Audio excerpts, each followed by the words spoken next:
The Forgotten Town.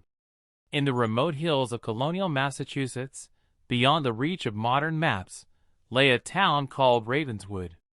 Officially, it ceased to exist after 1693, following a fire that destroyed nearly every building. But long before it burned, it was already dying. People vanished. Crops rotted. Children were born without eyes. Travelers who wandered into its foggy forests often returned mute or insane, speaking only of a woman with black eyes and crows in her hair. They called her Margery Kane, the Witch of Ravenswood. The founding sin. Ravenswood was founded in 1662 by Puritans fleeing the stricter laws of Salem. They sought freedom, but instead found darkness. According to records, the settlers unknowingly built their homes atop an indigenous burial site, sacred to the native Wampanoag people. Within months, the land turned sour. Livestock refused to breed. Wells filled with blood-tinged water. Still, they refused to leave.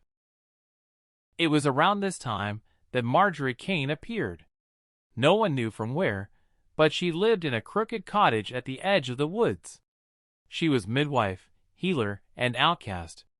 The people needed her, but they feared her. The unbaptized child. In the winter of 1688, the pastor's wife gave birth to a stillborn child. In desperation, she called for Margery. The witch arrived and performed an ancient ritual unknown to Christian doctrine. The child opened its eyes. But they were black. Entirely black. The pastor, Reverend Josiah Mather, declared Margery a servant of Satan. That night, the church bells rang without wind, and the child was found in its cradle, laughing, though no one had ever taught it to. The trial. Margery Kane was seized and tried without jury. Her trial lasted 3 days, during which she never blinked. Witnesses claimed she spoke in a dead tongue. On the 3rd day, she looked at the judge and said only, "You've already heard my sentence in your dreams." That night, the judge was found hanged in his chambers, his face frozen in laughter. Despite this, the town burned her at the stake. As flames consumed her, she did not scream. Instead, every mirror in Ravenswood cracked. The fire smoldered for 3 days, but her body never turned to ash. Ravenswood's curse. In the months following her execution, Ravenswood fell apart.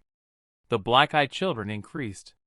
Ravens flew in flocks of hundreds, tearing livestock apart in the fields. People heard whispers from their wells. Some found blood writing on their walls, words they couldn't read, but instinctively feared. Reverend Mather vanished. His home was found filled with dried rose petals and teeth.